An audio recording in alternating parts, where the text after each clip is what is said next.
الله الرحمن الرحيم. عن عقبة بن عامر رضي الله تعالى عنه عن النبي صلى الله تعالى عليه وسلم قال: إذا رأيت الله عز وجل يرضي العبد من الدنيا على معصيته ما يحب فإنما هو استدراج. ثم تلا رسول الله صلى الله عليه وسلم: فلما نسوا ما ذكروا به فتحنا عليهم أبواب كل شيء حتى إذا فرحوا بما أوتوا أخذناهم بغتة فإذا هم مبلسون. رواه أحمد. حضرت عقبہ بن عامر رضی اللہ تعالیٰ عنہ کو روایت کرتے ہیں کہ نبی کریم صلی اللہ علیہ وسلم نے ارشاد فرمایا کہ جب تو دیکھے کہ اللہ تعالیٰ بندے کو باوجود اس کے گناہ کرنے کے اس کو دنیا کی محبوب ترین چیز عطا فرماتے ہیں تو سمجھ لیں کہ یہ استدراج ہے، یہ ڈھیل اور مہلت ہے۔ پھر آپ صلی اللہ علیہ وسلم نے یہ آیت تلاوت فرمائی: فلما نسوا ما ذكروا به فتحنا عليهم أبواب كل شيء حتى إذا فرحوا بما أوتوا أخذناهم بغتة فإذا هم مبلسون۔ یعنی جب کا وہ لوگ اس نصیحت کو بھول گئے جو ان کو دی گئی تھی تو ہم نے ان پر ہر چیز کے دروازے کھول دیے یہاں تک کہ وہ ان کی چیزوں کا خوش ہو گئے۔ پھر اچانک ہم نے عذاب میں گرفتار کر لیا اور وہ حیران رہ گئے۔ بعض مرتبے بہت دیندار، سمجھدار اور دین پڑھے ہوئے، دین سیکھے ہوئے لوگ اس بات سے پریشان ہو جاتے ہیں کہ ہمارے پاس جو ہے مرئی قسم کی ترقی نہیں ہے، کوئی ویژن قسم کی ترقی نہیں نظر آتی، کوئی ایسی ترقی جو کہ نظر آئے، کوئی ایسی ترقی جو کہ معلوم ہو کہ واقعہ یہ ترقی یافتہ ہو گیا ہے یا وغیرہ، یا کوئی گنہگار آدمی ہے، نماز بھی نہیں پڑھتا اور اس کو اللہ رب العزت نے پیسے کی دولت سے نوازا ہوا ہے، اس کو اللہ نے اچھی جاب دی ہے، اچھا کام دیا ہے، اچھا پیسہ دیا ہے، اچھے بیوی بچے دیے ہیں، بڑی اچھی زندگی خوشوں زندگی گزار رہا ہے، اور ایسے ہی انفرادی طور پر ہو یا اجتماعی سطح پر ہو، ان کی سطح پر ہو یا عالمی سطح پر ہو، بعض مرتبہ لوگ اس حوالے سے پریشان ہو جاتے ہیں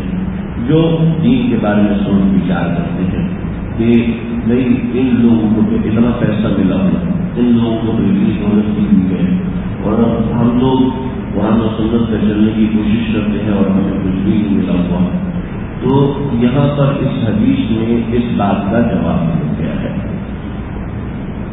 پہلی بات سمجھ، اس حدیث کے جواب سے پہلے بنیادی بات عرض کر دوں کہ بات یہ ہے کہ یا تو جیسے کہ یہ سوال تحریک پاکستان کے درمیان بھی ہوا تھا اور اقبال نے اس وقت شکوہ لکھا تھا ان لوگوں کی ترجمانی کرتے ہوئے کہ تیرے کعبے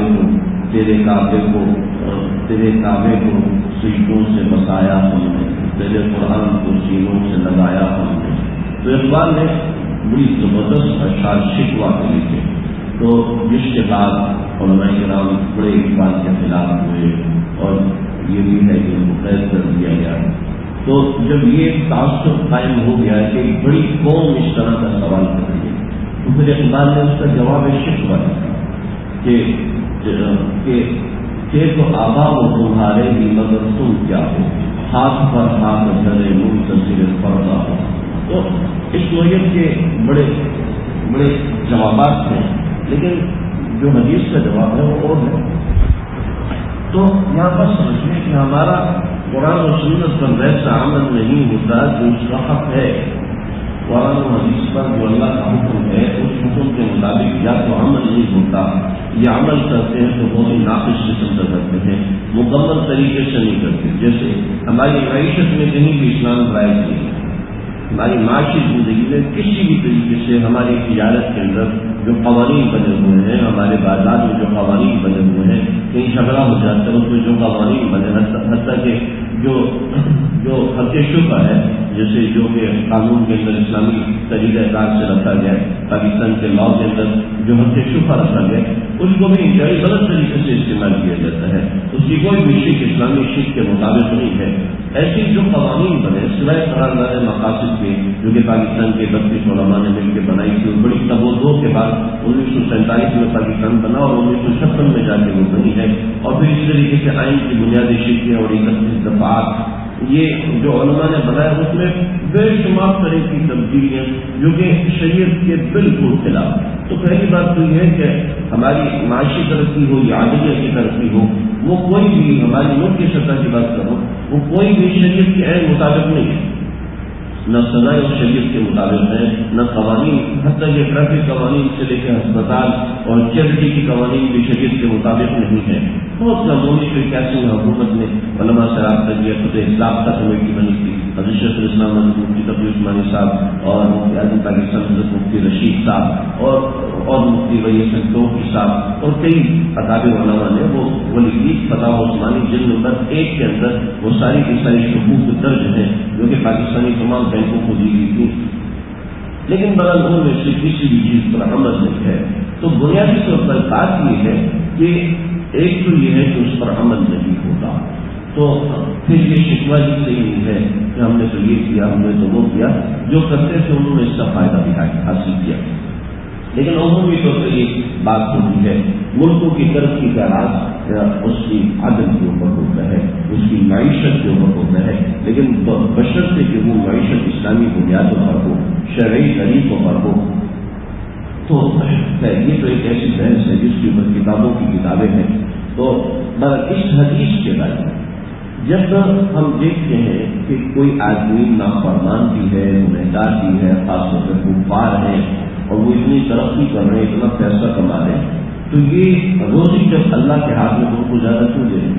روزی جب اللہ کے ہاتھ میں تو اپنے سجدہ داروں کو دے دیں۔ تو پہلی بات یہ ہے کہ اللہ نے روزی دینے کا ایک سسٹم بنایا ہے، ان اسباب کو جو استعمال کرے گا وہی اس کو حاصل کرے گا۔ زمین میں اللہ رب العزت نے انسانوں کو اتارا، فرشتوں کو نہیں اتارا کہ وہ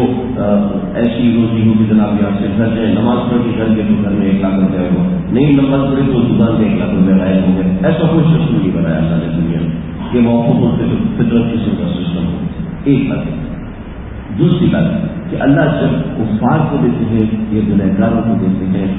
تو خوش کرتے ہیں، فلما نسوا ما ذکروا به،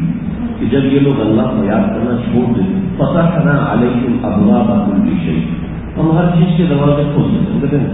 ٹھیک ہے کرو استعمال، جتنا رزق لینا ہے جتنی ترقی کرنی ہے کر لو۔ لیکن پھر کیا ہے، حتی اذا فرحوا بما اوتوا، یہاں تک کہ وہ خوش ہو جاتے ہیں، ہاں ہمیں بہت مل گیا، ہم نے بہت ترقی کی، تو اخذناہم بغتہ، تو پھر ہم ان کو اچانک پکڑتے ہیں۔ تو اس 60 سال کی زندگی کو وہ اس میں گزار دیتے ہیں، لیکن جب اللہ پکڑتے ہیں تو پھر وہ کروڑوں برسوں کی زندگی وہ ان کے لیے عذاب بن جاتی ہے، جس کے اوپر ہم علم غیب رکھتے ہیں، الذین یؤمنون بالغیب، جو کہ غیب پر ایمان رکھتے ہیں، اس علم کے اوپر غائبانہ ہمارا یقین ہے، ہمارا عقیدہ ہے کہ آخرت کافر کی وہ بڑی خراب ہوگی، اور اسی طریقے سے وہ جو اپنے مال کو حرام طریقے سے کما رہا ہے، حرام طریقے سے لے کے آ رہا ہے، ہمارا یہ عقیدہ ہے کہ اس کی آخرت خراب ہوگی۔ تو لہٰذا اس نوعیت کے سوالات کسی کو ہوتے ہیں تو اس کا جواب حدیث میں اس طریقے سے دیا گیا کہ ان لوگوں کو استدراج کے طور پہ اللہ نے دیا ہے،